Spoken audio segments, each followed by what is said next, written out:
चलिए बेटू, अगला टॉपिक स्टार्ट करते हैं। आज का जो भी टॉपिक है ये भी परीक्षा के दृष्टिकोण से बड़ा ही मार्मिक है।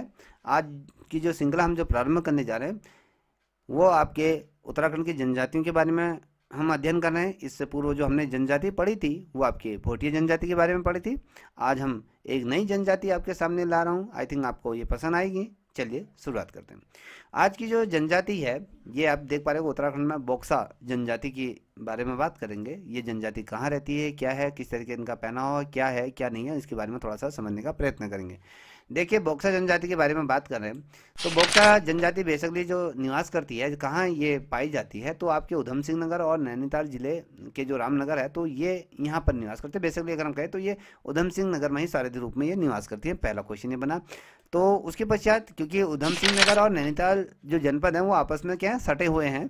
तो आपसी में जब सटे हुए हैं तो कुछ लोग आपके रामनगर में वास करते हैं और बाजपुर और काशीपुर क्या है उधम सिंह नगर के ही अंतर्गत आ जाता है। तो बेसिकली स्वाभाविक रूप में जो बॉक्सा जनजाति रहती है वो जो शहरों की बात करते हैं तो आपके जो बाजपुर है और काशीपुर और इन स्थानों में ये रहती है, तो याद रखिएगा। और दूसरे अगर हम यहाँ पर देखें, उधम सिंह नगर व नैनीताल के बोक्सा बाहुल्य क्षेत्रों में जी के अंतर्गत ये आता है बुक्साड़, ये कहा जाए बुक्साड़ ये कहा जाता है। ठीक है, ये याद रखिए बुक्साड़ शब्द का प्रयोग आईनी अकबरी की पुस्तक में मिलता है, तो याद रखिएगा ये बुक्साड़ शब्द है। तो रेणु जी, हमने एक चीज़ आपको मैं यहाँ पर स्पर्श करा दूंगा। तो यहाँ पर ये चीज़ें क्यों आ रही हैं, थोड़ा सा इसको समझने का प्रयत्न भी करिएगा, क्योंकि हमने कहा ये आईनरी अकबरी जो है अकबर की जो आत्मकथा है तो वहाँ से शब्द को लिया गया है। क्योंकि जब हमने चंद वंश पढ़ा था, चाहे हमने पवार वंश पढ़ा था, तो हमने कहीं ना कहीं काशीपुर का जिक्र, तराई भाबर का क्षेत्र का जिक्र हमने पढ़ा था नहीं पढ़ा था? जी सर, पढ़ा था। सबसे ज्यादा आय होती तो थी 9 ये लाख क्षेत्र इसीलिए इतना मार्मिक है, तो याद रखिएगा। इसीलिए ये आनी अकबरी जो थी यहाँ से ये पुस्तक से ये बुक्साड़ शब्द का ये क्या है उदय हुआ था। ठीक है, अब बुक्साड़ शब्द कौन किस से संबंधित है, तो ये मुगल शब्द है। ठीक है, यह देखिएगा। अब यहाँ पर आप देख पा रहे होगे क्या कहते हैं अंग्रेजी अधिकारी, कौन था अंग्रेजी अधिकारी? इलियट। इलियट के इलियट। अगर देखिए अंग्रेजी अधिकारी इलियट ने के आधार पर अगर हम देखते हैं तो बोक्सा लोग सर्वप्रथम चंपावत के बनबसा में रहते थे। क्वेश्चन पूछा जाता है कि वह कौन सा अंग्रेज अधिकारी है जिसने बोक्सा जनजाति को सर्वप्रथम चंपावत के बनबसा में रहने का जिक्र उसके द्वारा उसके पुस्तक में उसका जिक्र मिलता है। कौन सा अधिकारी था वो?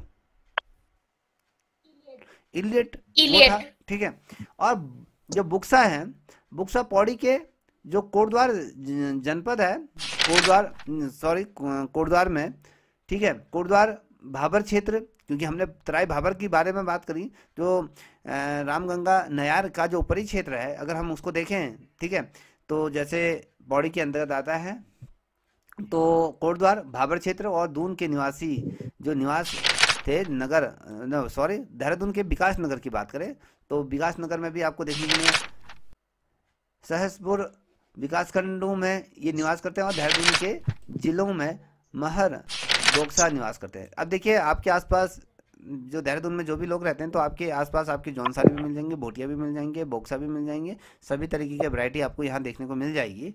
तो सभी लोग, क्योंकि सभी जाति के लोग यहाँ रहते हैं, बेसिकली का जो हम बात करते हैं जो प्रवासी जो आप यहाँ रह रहे हैं देहरादून में उनकी बात नहीं है, जो बेसिकली जो यहाँ पर रहते हैं बोक्सा जनजाति के लोग जो सारथी रूप में देहरादून के किस विकासखंड में सारथी रूप में बोक्सा जनजाति के लोग रहते हैं। कौन सा जनपद है ना देहरादून का, कौन सा वो है? सहसपुर हाँ, तो ये सहसपुर दो और विकासनगर। विकासनगर और सहसपुर में जाइएगा, पूछिएगा बोक्सा जनजाति के लोग रहते हैं, हाँ मैं बोक्सा जनजाति का हूँ, तो बताओ क्या काम है? कुछ नहीं, ऐसे ही पूछ रहा था। तो देहरादून जिलों में महर बोक्सा ये निवास करते हैं, तो याद रखिएगा। अब राज्य में 173 ग्रामों में बोक्सा जनजाति निवास करती है। भोटिया जनजाति कितने गांव में निवास करती है? सर भोटिया तो 291 में थी, ये बॉक्स तो ये याद 73 है। रखिएगा। अब देखिए बोक्सा स्वयं को किस वंश के मानते हैं? हमने पवार, मैंने इसीलिए यहाँ पर कह दिया था, इसलिए इंदु जी आपको मैंने इसलिए कहा था क्योंकि उस दिन आप लोगों को हमने पढ़ाया था, सभी बच्चे ध्यान में रखते, हमने कहा कि पवार और जो ये चंद्रवंश की जब हमने बात करी थी, इसलिए मैंने पूर्व में रख दिया था, क्योंकि ये जो क्षेत्र था, हमने कहा जो उधम सिंह नगर तराई भाबर का क्षेत्र, जैसे इन्होंने कहा कि 9 लाख यहाँ आमदनी हुआ करती थी, तो ये जो क्षेत्र था क्योंकि बहुत ही ज़्यादा समृद्ध था, तो ये बौक्सा जो लोग थे वो स्वयं को आपको किस रूप में लेते हैं, पवार राजपूत के रूप में ये मानते हैं। पवार वंश से संबंधित है, राजपूत क्या कौन है तुम्हें सब पता है। अब देखिए यहाँ पर थोड़ा सा भोटिया जनजाति से मिलता जुलता बिल्कुल भी नहीं है। आप देख पा रहे हो कि इनका पहनावा, इनका जो ये काला सा, ये देख पा रहे हो कि कमर में सफ़ेद सा, ये सर में ये क्या कहते हैं इसको, जो ये बांधते हैं, ठीक है। तो ये आप देख पा रहे हो कि आप अपने जो मस्तिष्क में इस तस्वीर को कहीं ना कहीं बैठा लीजिए, तो ठीक है।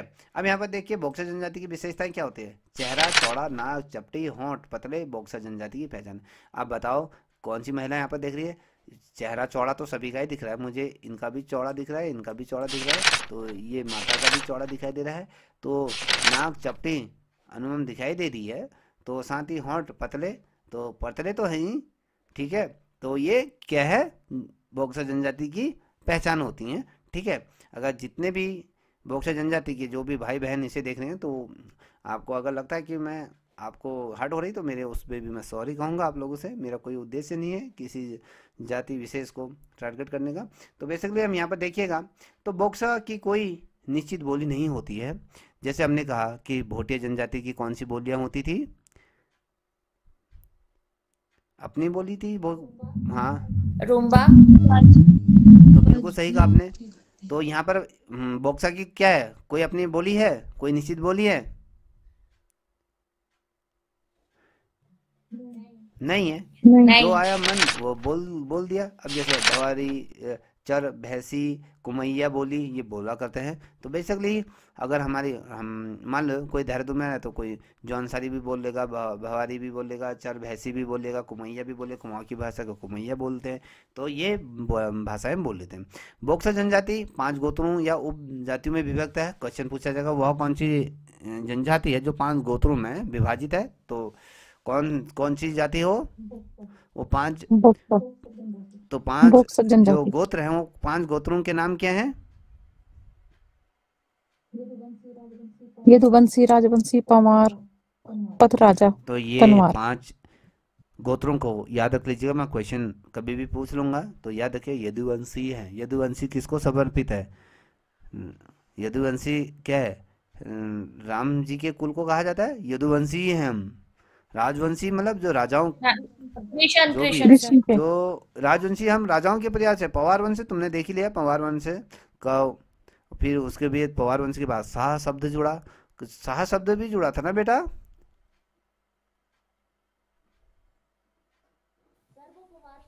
सर वो पवार वंश में यस, बलभद्र शाह का। तो देखा शाह शब्द का हमने कहा।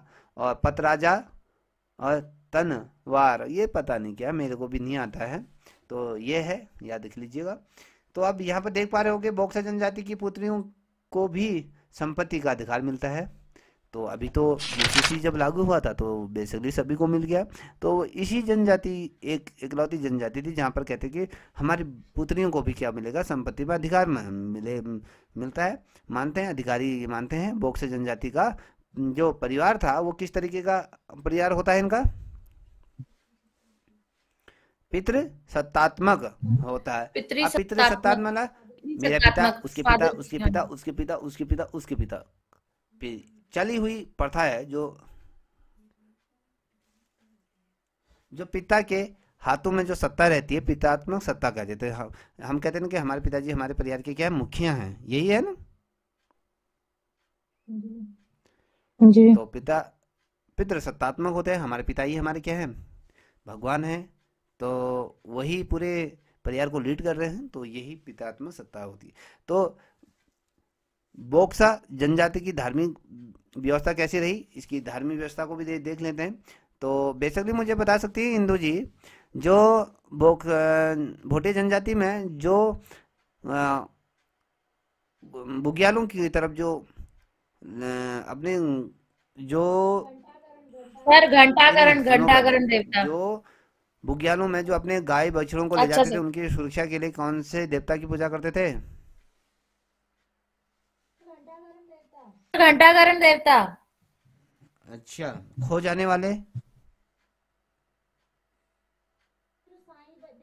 फिर साईं तो देवता यह था। देखो, तो बोक्सा जनजाति की धार्मिक व्यवस्था, काशीपुर के चामुंडा देवी बोक्सा लोगों की सबसे बड़ी देवी होती है। तो क्वेश्चन पूछा जाएगा, चामुंडा देवी के देवी का मंदिर किस जनपद में स्थित है?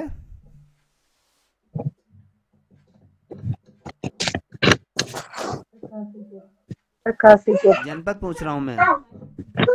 काशीपुर जनपद हो रहा ये है। तो कस्बा है।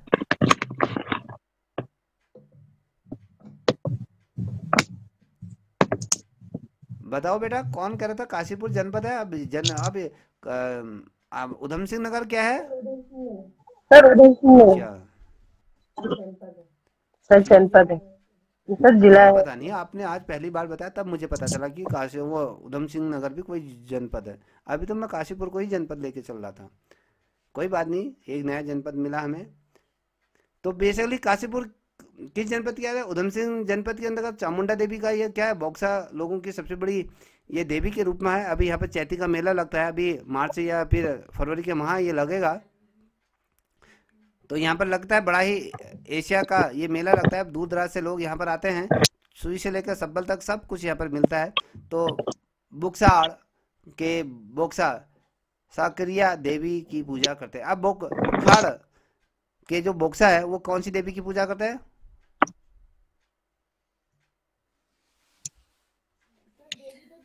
सर देवी तो चामुंडा है, यहाँ तो साकरिया ये देवता देवता है। है, देवी और देवता। यहाँ पर देवी, ये देवता। ठीक है। अब सरिया रिया देवता को ग्राम देवता भी कहा जाता है। अब ग्राम देवता, अब देखिए बोक्सा जनजाति के अंतर्गत ग्राम देवता को किस रूप में संबोधित किया जाता है? साकरिया देवता को साकरिया। किस नाम से जानते हैं? तो ग्राम देवता। आप सभी जितनी भी पहाड़ी महिलाएं हैं उनको पता होगा, तो आपके सभी के गांव में एक ग्राम देवता उसे कहते हैं। जो हर किसी के गांव में एक मंदिर होता है उसको ग्राम देवता कहते हैं। तो बेसिकली ये पहाड़ी शब्द है, कुमाऊं में जो लोगों को। तो ये बेसिकली ये तो किसी एक जाति जनजाति विशेष का है। ठीक है। बोक्सा जनजाति ग्राम खेड़ी देवी की पूजा करते हैं। अब ग्राम जो बोक्सा जनजाति ग्राम खेड़ी देवी की क्या करते हैं, पूजा करते हैं। अब यहाँ पे देखिए बोक्सा अलग अलग क्या है उनकी। बेसिकली अगर हम देखें काशीपुर में जो चामुंडा देवी का जो बोक्सा जनजाति की सबसे बड़ी कुल देवी मानी जाती है, सबसे बड़ी देवी है। अब उससे थोड़ी सी छोटी वाली देवी की बात कर रहा हूँ। बोक्सा जनजाति ग्राम खेड़ी देवी की क्या करते हैं, पूजा करते हैं। बोक्सा जनजाति हुल्का ये ज्वालपा देवी की ये पूजा करते हैं। ज्वाला होगा ये। ठीक है। तो इसकी भी पूजा करते हैं। बोक्सा जनजाति में जादू टोना तंत्र मंत्र अधिक प्रचलन है, तो थोड़ा संभल के रहिएगा, कहीं जादू टोना हो गया तो फिर फिरते रहोगे इधर उधर। तो ये बहुत दफे क्वेश्चन बना है कि ये कौन सी जनजाति है जिसमें जादू टोना तंत्र मंत्र का अधिक प्रयोग किया जाता है, उसका प्रचलन है। बोक्सा यह देखिए, जनजाति। तंत्र मंत्र के ज्ञाता व्यक्ति को क्या कहा जाता है? भरारे। वैसे तो हिंदी में क्या कहेंगे? भरारे भरारे। तांत्रिक। तांत्रिक। तो तांत्रिक। समझिएगा, तांत्रिक क्या करते हैं? जादू टोना ये तमाम चीजें करते हैं। तो चैती, देखिए हमने कहा ना चैती बोक्सा जनजाति का प्रमुख त्योहार है, अभी लगने वाला है। यहाँ पर घोड़ा ऊंट हाथी सब कुछ आपको देखने को मिले।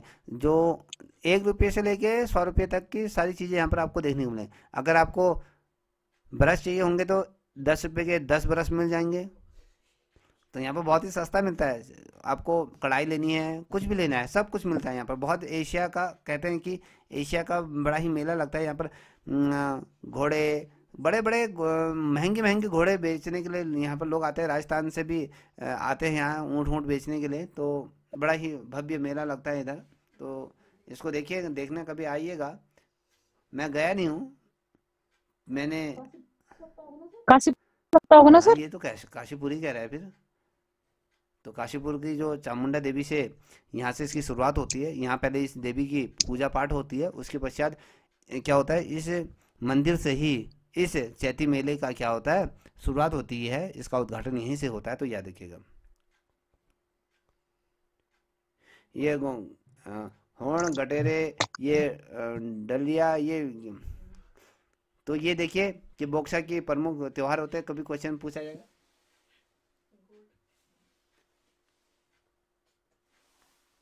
कौन कौन से त्योहार हैं प्रमुख, तो ये याद रख लीजिएगा कौन कौन से त्योहार हैं, तो आपके सामने है,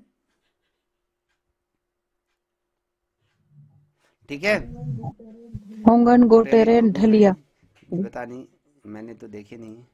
तो यहाँ पे राजनीति व्यवस्था के बारे में जैसे इंदू जी कह रही थी, कौन कह रहा था कि उसमें हमने ये नहीं पढ़ा, ये था, तो वहाँ पर भी बेसिकली अगर हम बात करें तो भोटिया जनजाति में भी ये आपके राजनीतिक क्षेत्र की बात करें, सामाजिक भी आते हैं, और साथ ही स्वतंत्रता संग्राम सेनानी भी उसमें बहुत ढेर सारे आते हैं।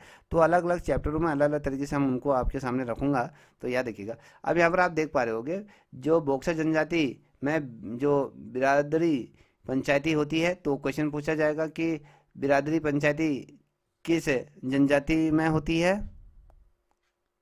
जो बोक्सा न्याय व बोक्सा कानून जनजाति। व्यवस्था के लिए उत्तरदायी थी, और बिरादरी पंचायत में कितने सदस्य होते हैं, ये 5। ये यहाँ पर पांच। इसको यहाँ पर लिख रहा हूँ मैं, देखो ये शब्द लिख रहा हूँ महत्वपूर्ण, ये बहुत ज़्यादा महत्वपूर्ण है, इसको याद रख लीजिए। आप समझ लीजिए मैंने यहाँ पर इसको क्यों लिखा है, तो ये बहुत ज़्यादा महत्वपूर्ण है बेटा, इसको ध्यान में रखिएगा। ये वाला जो है ना, ये अत्यंत महत्वपूर्ण है, इतना ध्यान रख लीजिए, इसको याद कर लो, रट लो, कुछ भी कर लो। तो पूछा जाएगा कि बिरादरी पंचायत किस जनजाति के अंतर्गत लगती है, तो उसमें ये जो बिरादरी पंचायत है, तो ये बोक्सा। किस चीज़ के लिए उत्तरदायी होती है, कानून व्यवस्था। इसमें कितने सदस्य होते हैं, तो आपको पता होना चाहिए। बिरादरी पंचायत का सबसे बड़ा अधिकारी या जो तख्त जो रखता है अपने पास, उसको क्या कहा जाता है, देखिए जो बिरादरी पंचायत का सबसे बड़ा अधिकारी तख्त। किसे कहा जाता है, तो याद रख लिया, तख्त। तो तख्त के नीचे एक होता है मुंसिफ, एक दरोगा होता है, 2 सिपाही होते हैं, मुंशी कहा जाता है। तो मुंसिफ ये शब्द आ रहा है, देखो, तो अगर हम यहाँ पर एक दरोगा हुआ और 2 सिपाही हो गए, तो टोटल कितने हो गए, 2 सिपाही, एक दरोगा, 5 हो गए। अब 5। बोक्सा जनजाति पांच। के लोग गांव के लिए एक शब्द का प्रयोग करते हैं, क्या कहते हैं, मझरा।